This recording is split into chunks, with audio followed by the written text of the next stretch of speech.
Bueno, de regreso aquí en Info Análisis. Este es un programa para la gente inteligente. Bueno, amigos, ayer nosotros, y quiero públicamente reconocer, ayer el invitado era el presidente del diario La Prensa, él muy puntual, estoy hablando del señor Diego Quijano. Aceptó la invitación a las 7:30 en punto, estaba en línea con nosotros y me dio mucha pena porque no le explicamos que hay un segmento de internacionales y tuvo que desistir de la idea porque tenía también otro compromiso después de esa hora. Así que aceptamos la disculpa. Diego Quijano, buen día, ¿cómo está usted? ¿Cómo le va? Muy bien, buenos días, don Guillermo. Un placer estar aquí esta mañana con ustedes en Infoanálisis. Muchas Muchas gracias. Me gracias. disculpo yo también por ese error de coordinación de agendas. Pero fui yo, el fallo fue mío que no te dije que nosotros tenemos ese segmento y realmente, pero lo reconozco, es bueno reconocer los errores. Vamos a aprovechar el tiempo que tenemos, Diego. El diario La Prensa es noticia no únicamente localmente, sino también a nivel internacional, con la situación que se ha presentado con un expresidente de la República. Y también tiene en la misma fila de las demandas una intentona de que otro expresidente también ya ha amenazado, estoy hablando de Ricardo Martinelli, pero ustedes logran, se puede decir, un triunfo con otra demanda que les interpuso la ex primera dama, la señora Marta Linares de Martinelli, donde el diario La Prensa logra, en este caso, que se levante el secuestro, ¿no? Yo no sé, la intención era de esta demanda. Nos habla un poquito de cómo fue que lograron ustedes ese fallo favorable. Debe ser un hálito de esperanza de que ustedes pueden pelear como pelean y lograr triunfar en sus disputas con personas que se sienten afectadas. Diego, adelante. Sí, buenos días. Gracias. Bueno, sobre el caso de la señora Marta Linares de Martinelli, en efecto, ese fue un caso que estaba en el juzgado de familia, que fue un caso bastante sonado porque era la primera vez que se llevaba un caso de una demanda contra un medio de comunicación o un comunicador social ante un juzgado de familia con miras a impedir que ese diario usase la imagen o los nombres de los familiares de esta persona, aduciendo una violación a su imagen y a su intimidad y privacidad. El derecho a la intimidad, se llama eso, el derecho a la intimidad, Correcto. ¿no? Y la protección El de la argumento. imagen era. Ah, Correcto, correcto. Y en circunstancias de personas corrientes, digamos, que no son figuras públicas, eso generalmente es un argumento muy válido, pero en este caso se trataba de figuras muy públicas o que habían ocupado cargos públicos o habían actuado en nombre del gobierno o dicho que habían actuado en nombre del gobierno y estaban siendo sujetos de investigaciones y por lo tanto no era válido ese argumento desde el punto de vista del ejercicio libre del periodismo y la libertad de prensa. Así que nosotros sentimos que el juzgado falló en derecho y en línea con los precedentes que hay a nivel de la Corte Interamericana de Derechos Humanos y nuestra propia Corte Suprema, ¿no? Ahora, eso me recuerda otro caso de ustedes, el señor Lescure. ¿Por qué? Ahí, ¿qué fue lo que pasó y en qué juzgado estaba? ¿Y en qué ha Bueno, quedado eso? ese es si no me equivoco, un juzgado civil, y disculpa si no tengo el caso fresco porque la verdad es que ha sido una avalancha de cosas sucediendo. En el caso de Lescure, eh, la juez interpretó que él es una supuesta víctima.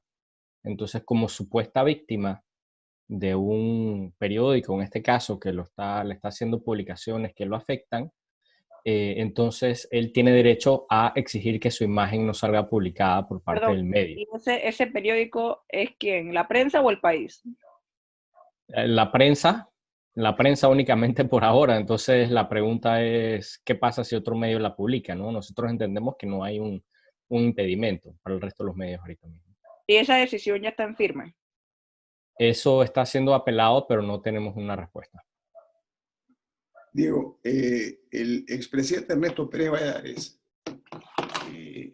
ha dicho que su condición en cuanto a la demanda interpuesta contra ustedes es que ustedes no le dieron un derecho a réplica en cuanto a las notas que publicaron. ¿Ustedes en ningún momento tienen esa oportunidad? No, yo estoy seguro, yo no estuve presente en esos momentos que se Ah, estaban haciendo esas publicaciones, pero sí quiero decir que una cosa es aducir que lo que dice la prensa es mentira y no envía realmente una réplica. No se trata simplemente de decirlo, sino que sí tiene que haberla enviado y no me consta a mí, por lo menos, que se haya enviado esa réplica. Tampoco me consta que haya tenido reuniones con los periodistas que están haciendo esas coberturas para hacer su argumento de por qué la fiscalía estaba equivocada, que yo creo que hubiera sido una cosa muy útil y sabia si es que él sentía que la fiscalía estaba realmente equivocada, porque tú puedes hablar, pedir al periodista, mira, te voy a dar esta información off the record, pero lo que quiero es demostrarte que esto es equivocado por esta X razón, ¿no? Y nosotros sentimos que no lo ha hecho, pero si él hubiese enviado una carta diciendo, como recientemente envió una carta quejándose de alguna publicación, se le publicó la carta. En el periódico lo que sucede es que normalmente no se envían esas cartas a réplica. Ok. Don Rubén. Pero Diego, lo que sí es evidente es que hubo una equivocación en la noticia original del diario La Prensa. A mí me ha ido bien cuando yo me equivoco y pido excusas. ¿Cuál es el problema de la prensa, de ese orgullo de no aceptar que la noticia original no era verdadera? Gracias, Rubén, y buenos días. Bueno, en ese sentido hay que insistir en un elemento. Ese es un elemento de la noticia. El resto de los elementos no se aduce que hay errores.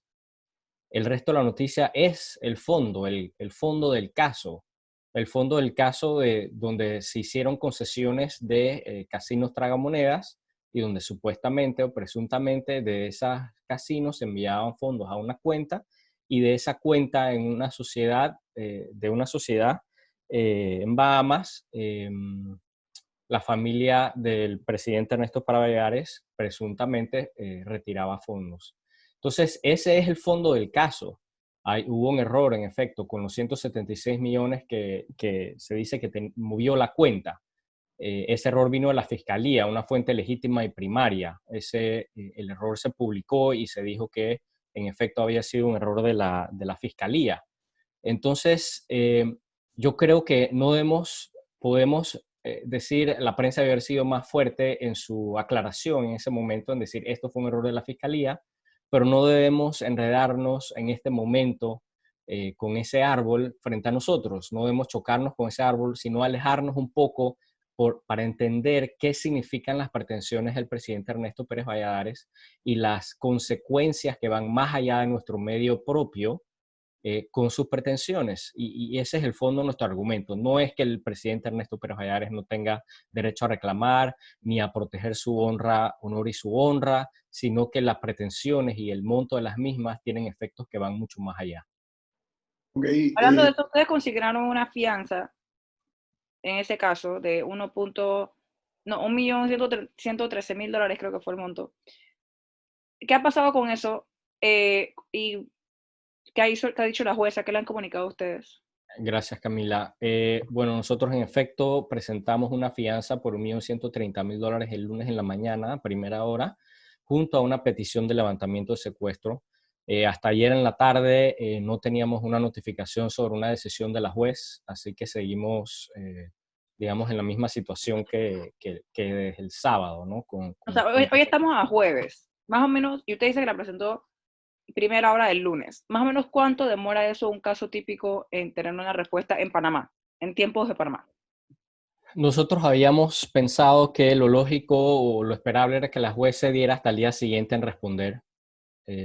Entonces sentimos que aquí sí se ha demorado más de la cuenta, porque realmente no es que hay mucho, no es que está teniendo que hacer aquí un argumento complejo, ¿no? Son hechos sencillos que puede constatar. ¿Y ella la puede negar? ¿Ella puede qué? Negarla. O sea, puede decir que gracias por este $1.130.000, pero en verdad no. Bueno, sí, sí lo puede hacer, sí lo puede hacer. Nosotros supongo que apelaríamos en alguna instancia a esa decisión porque consideramos que presentamos la fianza en el debido momento, o sea, en el momento para que no se tengan que mantener el secuestro de las cuentas. ¿Y o sea, en casos típicos, cuál es alguna razón que ¿cuáles serían las razones para tomar una decisión sí o no de la jueza? Por ejemplo, si el juzgado recibió la notificación del banco de que las cuentas en efecto habían sido secuestradas. Esa sería una de las razones. Depende también de si el que presentó la demanda y la fianza de secuestro, o lo que él puso de garantía detrás de ese secuestro, fue en efectivo también. Depende de...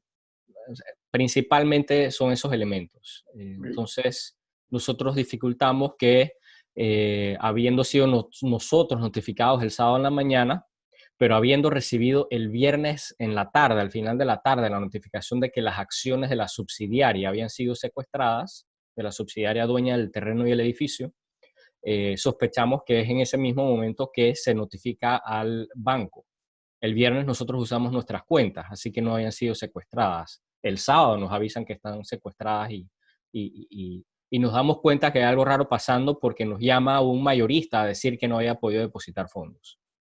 Entonces, nosotros dificultamos que el sábado, que el juzgado no está abierto, se le haya notificado, ¿no? Y nosotros estuvimos ahí a las 8:05 de la mañana en la puerta del juzgado presentando la fianza. Entonces... El lunes. Del lunes, exacto. Entonces, nos parece que los tiempos debieran de jugar a nuestro favor. La ventana era una ventana de tiempo, así lo describía el abogado, ¿no? Nuestro abogado. Ustedes tienen una ventana microscópica de tiempo, tienen que ver cómo consiguen esta fianza para poder presentar la primera hora.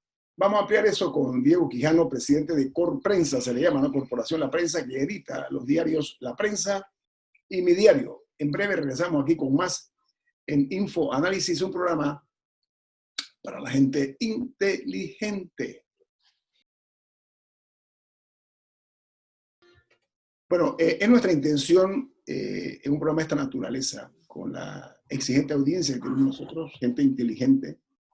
Nosotros tenemos que alejarnos lo más posible, evitar lo que se llama yo llamo el pantanoso terreno de la especulación. Yo quiero entrar directamente, Diego, con preguntas puntuales y espero respuestas puntuales. A ver, hay confusión.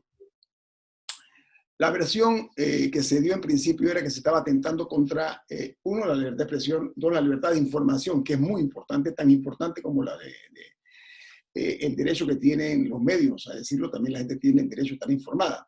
Cuando hablo de especulación, es que las versiones, primero se dijo que la intención del presidente Valladares era cerrar el periódico. Después se aclaró que no, por parte del lado del presidente Valladares, que no, que eso no tenía nada que ver con el funcionamiento del periódico. Después salió, por parte de ustedes, creo que ustedes investigaron el cuadernillo y se hablaba de que se le estaba eliminando la posibilidad de utilizar el papel, que también la parte del bien inmueble, o sea, el terreno, la parte de administración, los dineros en el banco. ¿Cuál es la realidad de la perspectiva del diario La Prensa? ¿Es cierto eso que incluía el papel? Porque si les cortan el papel a ustedes no hay periódico, estamos claros. Y las rotativas, tengo entendido. Explícame eso, Diego, por favor, o acláralo, para beneficio de nuestros oyentes.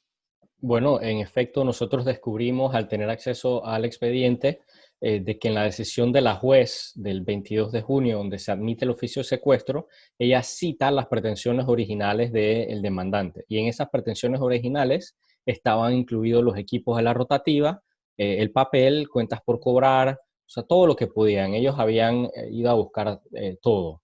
La juez en ese sentido fue relativamente responsable, ¿no? Reconociendo que en el momento que le secuestras la rotativa y demás, en efecto, físicamente el periódico no puede imprimirse y sería una afectación clara. Así que claro que eso aclara ese punto.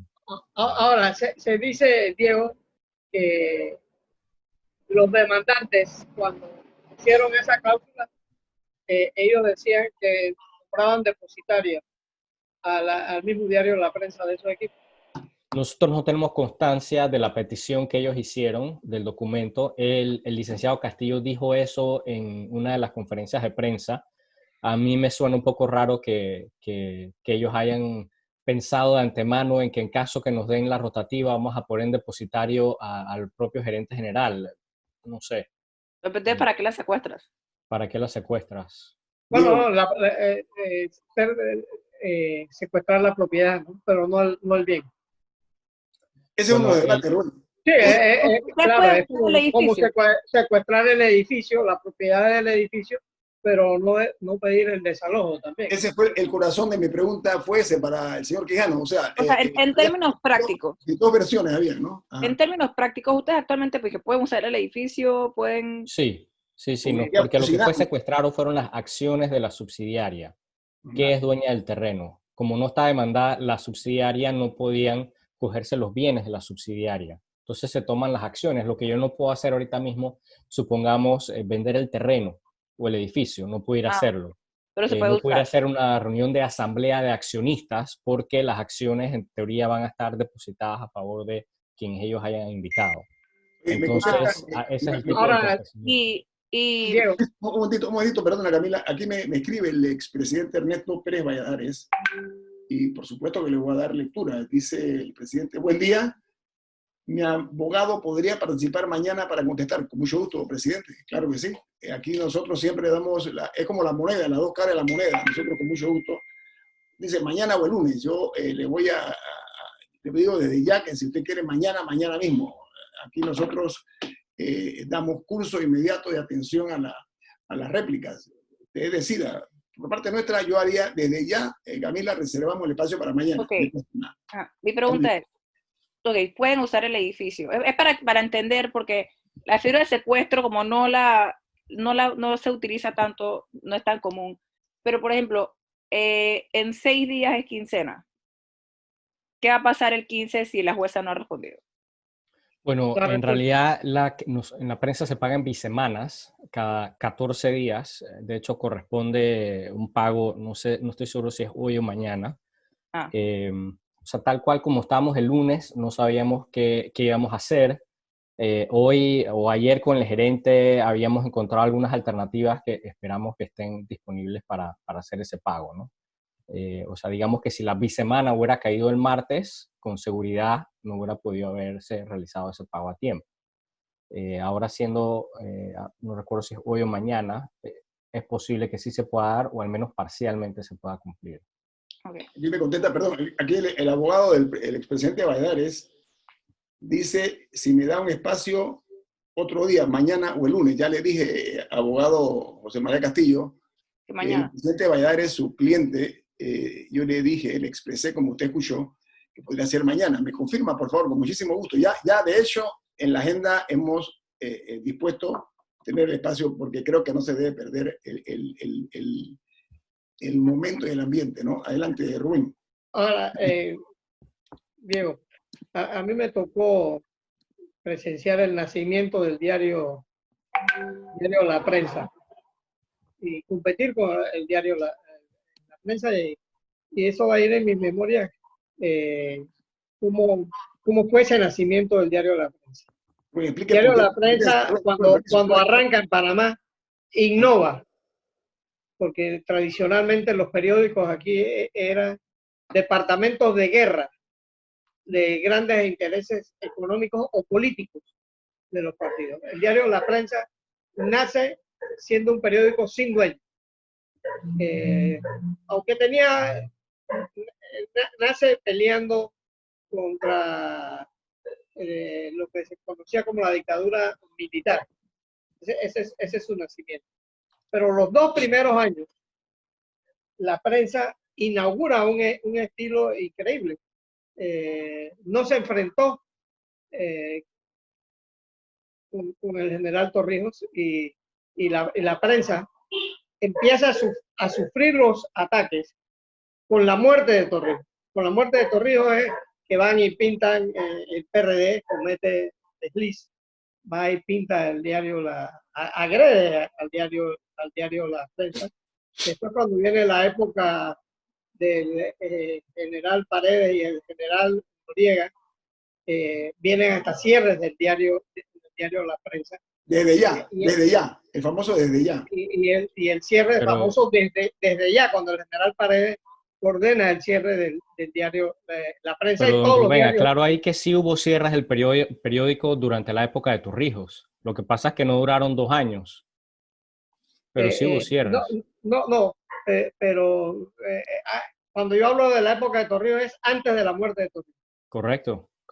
Pero no, la prensa nació y nació bien, y yo competí con el diario de la prensa y no hubo cierre en esta época. Los cierres empiezan después, a los 2 años. El primer año, Torrijos muere en el 81, y en el 82 es cuando se da el cierre, no solo de la prensa, sino de todos los periódicos que lo ordena el general Paredes con la famosa figura del destellar. Pero es bonito que la prensa reconstruya su propia historia. Yo hablaba mucho con Darío Carles, Chinchorro Carles, que fue presidente y te lo digo como la tragedia de Chinchorro. Chinchorro un día me dice: Rubén, uno pelea toda la vida porque un amigo de uno llegue a la presidencia. Mi amigo acaba de llegar a la presidencia. ¿Y quién era el amigo de Chinchorro? Dice Eric Arturo del Valle, que llegó a la presidencia, y ese es mi amigo. ¿Y tú sabes lo que hace el diario La Prensa? Me nombra de director del diario La Prensa, y yo tengo ahora que pegarle a mi amigo Eric Arturo del Valle, y Chinchorro me lo explica como una tragedia humana, y yo le entendía. Bueno, vamos al tema perdón. Son cosas bellas que ocurrieron en el periodismo panameño, Diego, y tú no tienes la culpa, yo no tengo la culpa de ser más viejo que tú. Ok, bueno, señor Quijano, ya quedamos claros, el abogado del presidente Valladares va a participar mañana aquí, va a responder. Ya le escribí incluso, ya le respondí, pero ¿sabe qué? Hay una noticia que ha eclipsado todo, y es lo que ha ocurrido con los hijos del expresidente Ricardo Martinelli. Una tragedia, hablando de tragedia, una tragedia familiar. No voy a entrar en juicio de valores, no tengo ni la intención ni es mi propósito, pero lo que ha ocurrido con los hermanos Martinelli, ustedes, como debe ser, le han dado una difusión. ¿Qué opinión le merece a usted que para mala suerte, para infortunio, resulta que los tribunales ahora en Guatemala han cerrado hasta dentro de unos 15 días? ¿Qué opinión le merece el caso de los hijos de Martinelli y lo que está ocurriendo? Antes de cambiar de tema, y don Guillermo, si me permites hacer una última acotación, claro, para aclararle a los radioescuchas y a la audiencia digital que el reclamo en la prensa no es por la demanda en sí del expresidente Ernesto Pérez Valladares, ni por el cuestionando su derecho a reclamar su honor y su honra.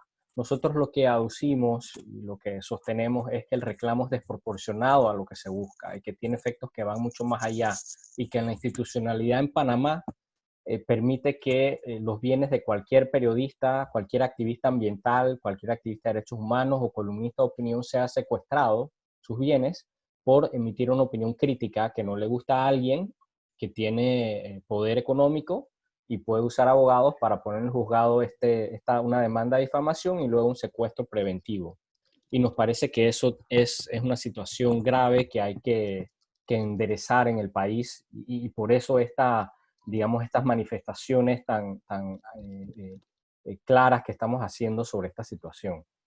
Sobre los hijos del expresidente Ricardo Martinelli, bueno, a mí también me parece sinceramente una tragedia. Me parece que enfrenta una situación muy difícil porque ya estamos hablando del gobierno de Estados Unidos, que ha publicado, la Fiscalía de Estados Unidos ha publicado su argumento de por qué deben ser detenidos y por qué son buscados, y se mencionan sin nombres a muchas otras personas, lo cual le da a esta telenovela italiana que decían otros capítulos extendidos y episodios y series, temporadas posteriores, que lo han hecho aún más compleja. Y creo que eso reivindica el papel que tiene el periodismo independiente en el país. De que podemos quejarnos de que hay una telenovela italiana, podemos quejarnos de una telenovela brasileña, pero que si no tenemos ni telenovela italiana ni telenovela brasileña, nos quedaríamos con una sola fuente de información. Yo creo que eso es lo que hay que reivindicar en este momento. Eso, me gusta reivindicar ese tipo de cosas. Ya no es únicamente una obligación, sino un derecho que tenemos todos para bien del país, porque nosotros tenemos muy cuestionado nuestro prestigio. Lamentablemente, lo que se llama marca país está muy lastimado. Hay que volver a retomarlo para aquí hablamos de inversión extranjera. Queremos inversión extranjera, seguridad jurídica por una parte y por la otra, mejorar ese rostro tumefacto que tiene la justicia panameña. Vámonos al corte comercial. Esto es Info Análisis, un programa para la gente inteligente. Bueno, Diego Quijano, presidente de Corporación La Prensa, está con nosotros también. Diego, vamos a cambiar el ritmo, ¿no? Porque en Panamá era una vergüenza como modelo de la justicia, el modelo panameño, producto de que en otras naciones, el caso de Brecht, había sido tratada de una forma mucho más decisiva, con mejores resultados que en Panamá. En Panamá estaba en una situación, yo le denomino una justicia parapléjica, ¿no? Que no se movía en cuanto al tema Odebrecht. De repente, como a veces pasan otras cosas de Panamá, ha tomado una velocidad sospechosamente vertiginosa, me refiero. 2 expresidentes llegan el mismo día y a la misma hora al Ministerio Público. Eso es algo propio, es algo antinatura para mi gusto. Nunca tuviste un presidente, ahora tienes los 2 al mismo tiempo, a la misma hora, 2 presidentes que públicamente han sido antagónicos. O sea, era algo así como realmente para mí entra en un territorio extraño de la especulación. ¿Cuál es la A mí me gustaría destacar también que, por ejemplo, bueno, el expresidente Varela ya ha tenido que ir a rendir indagatoria más de una vez y han sido indagatorias largas. Creo que las 2 veces ha estado ahí como por 8 o 9 horas. Correcto. Así que eso también hay que destacarlo. O sea, no ha sido de que entro, firmo y me voy. No, claro. Han sido como 9 horas cada una. De la perspectiva, Diego, el hecho de que no ocurría eso, reitero, es algo alucinante para mí, ¿no? De repente los 2 presidentes al mismo tiempo, pero además de eso, lo que dice Camila, el presidente Varela, y lo dice, se jacta de decir, yo doy la cara, como hablando que Ricardo Martinelli no la da. Ese es él, a lo panameño y a lo de cualquier lenguaje. Bueno, es que él presentó otra incapacidad. Sí, y el presidente Martinelli ha presentado incapacidad. ¿Cuál es la opinión de Diego? Otra. Sí, otra incapacidad, correcto. Bueno, yo creo que si nos alejamos un poco y lo vemos, si quisiéramos ver desde el punto de vista más histórico, yo creo que sí podemos ver un crecimiento en la independencia y capacidad de nuestro Ministerio Público en encauzar a figuras altas de la política panameña vinculadas a actos de corrupción. Y creo que los hechos de los últimos 10 años constatan esa realidad. Creo que el sistema judicial, donde están los jueces, es donde más debilidad hemos visto para garantizar que esa justicia se haga, ¿no? Admitiendo todo tipo de recursos dilatorios que no parecen tener mucho sentido, demorando, en fin, ¿no? En otros países los abogados pueden ser sancionados por poner exceso de medidas de dilación. Entonces, yo quiero apuntar ese hecho positivo de que sí estamos viendo elementos en ese sentido, aunque creo que hemos sido todavía muy lentos y desde la perspectiva de afuera seguimos teniendo uno de los sistemas judiciales menos independientes del planeta y que menos cumplen su labor de justicia. Sí, la opacidad ha sido una norma. Rubén. Diego, el diario La Prensa inauguró varias cosas en Panamá. Primero, el sistema de propiedad, que era nuevo en Panamá.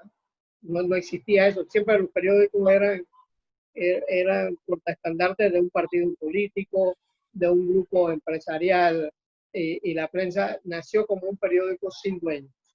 Eso es importante.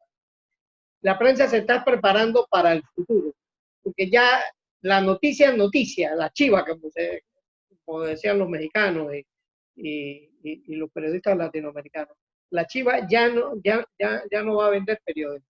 El periodismo investigativo es el que se está abriendo paso y es el gran dominante de los grandes periódicos como New York Times, los periódicos europeos. El diario El País, digamos, vive de sus investigaciones y de sus columnas de opinión bien investigadas. Entonces, donde inclusive tiene premios Nobel que escriben en su página. ¿Qué está haciendo la prensa para el futuro, para vivir? Porque ya no se va a poder vivir de la noticia, porque la noticia está al tacto de un WhatsApp o de un Twitter. ¿Qué está haciendo el diario La Prensa para prepararse? Me parece que es una excelente pregunta, Rubén, y definitivamente que esto no solo, obviamente no solo aquí en Panamá o en la prensa, sino a nivel del planeta, ¿no? Que está sucediendo esto con los medios de comunicación. En Estados Unidos el cambio tecnológico ha causado el cierre de más de 1.800 diarios, ¿no? Entonces nosotros sí, como saben, las cifras de la prensa son públicas. Al tener 1.600 accionistas, reportamos a la Superintendencia de Valores nuestras cifras financieras. Y ahí pueden ver la evolución que ha habido en los últimos años. Nosotros en el 2013, cuando yo entré en la Junta Directiva por primera vez, teníamos 650 asociados y ahora tenemos 240 asociados. O sea, el achicamiento del negocio ha sido, de la actividad comercial, ha sido una cosa brutal, es menos de la mitad del tamaño, ¿no?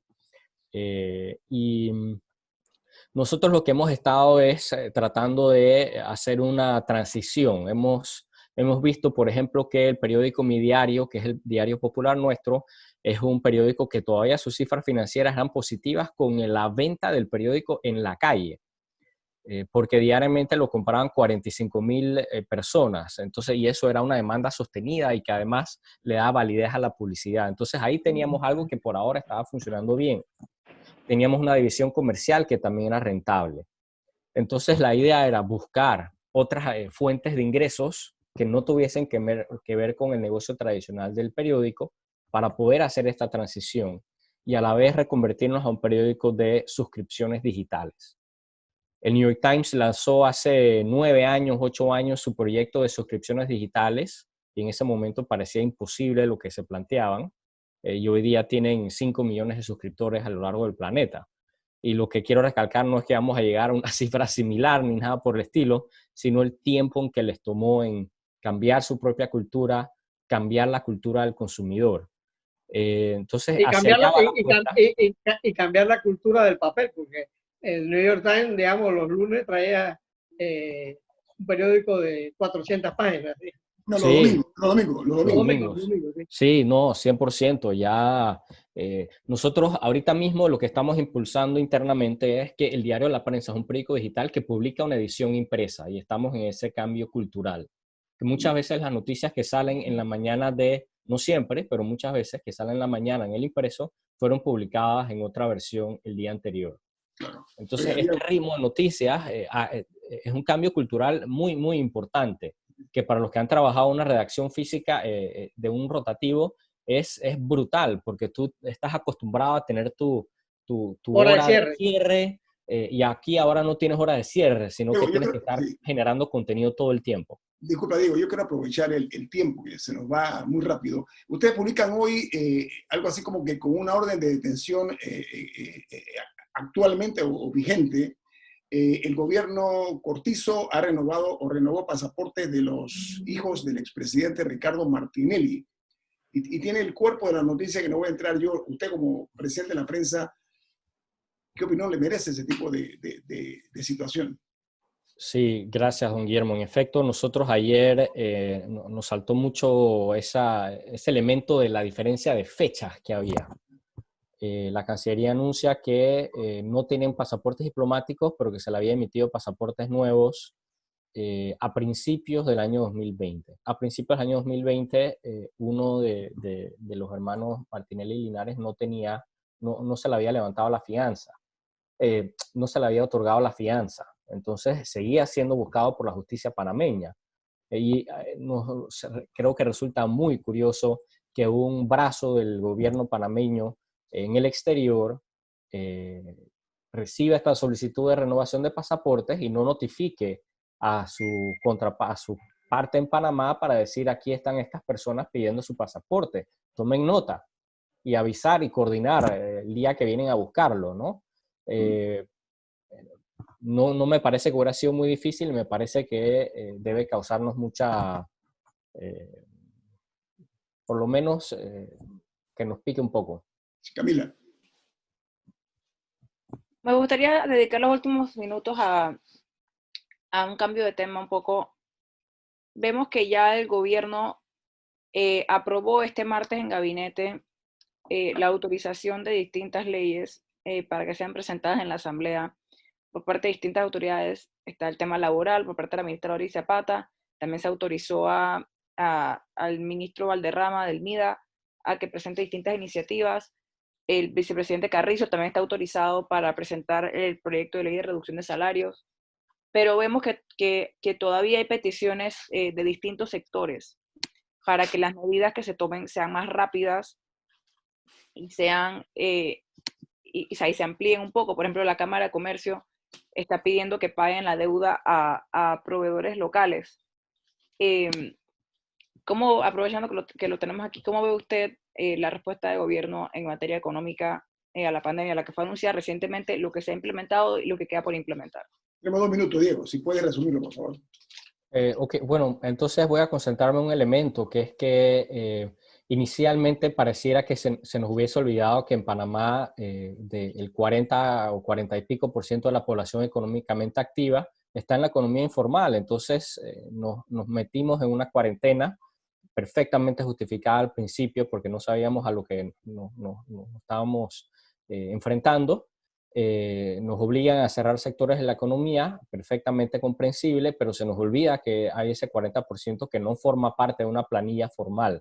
Entonces es imposible hacerle llegar un bono solidario en base a las suspensiones de contratos. Y eso no se tomó en cuenta. Y yo creo que eso es cuestionable. Por lo último, Camila, haciendo referencia a las últimas noticias que ha habido, sí se ha notado como una vuelta a la creatividad y a la toma de iniciativa de parte del gobierno a enfrentar esto. Así que yo creo que eso es algo positivo. Creo que va a hacer falta más y siguen habiendo muchos elementos burocráticos a nivel de los trabajadores y de los protocolos de salud que dificultan que se puedan cumplir, ¿no? En pequeños negocios, en grandes empresas tal vez no, pero en pequeños negocios sí, ¿no? Y ayer en un foro de la prensa, preguntaba a una forista, bueno, yo soy una mujer embarazada, tenía varios meses de embarazo, llegué a mis 7, 8 meses durante la pandemia, durante la suspensión laboral, ¿qué hago para gestionar mi licencia maternal y recibir el beneficio, ¿no? O sea, estos elementos y matices de complejidades adicionales que se escapan al principio y que hay que tomar en cuenta, ¿no? Ok, muy bien. Diego Quijano, presidente de Corporación La Prensa, gracias por estar con nosotros esta mañana. Ha sido un placer.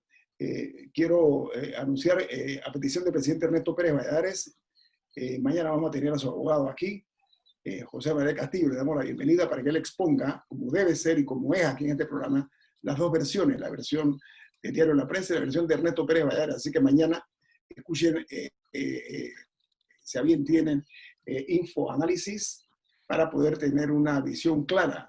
Como decía Diego, no ver el árbol, sino ver el bosque, ¿no? Que era lo que decía Diego, ¿no?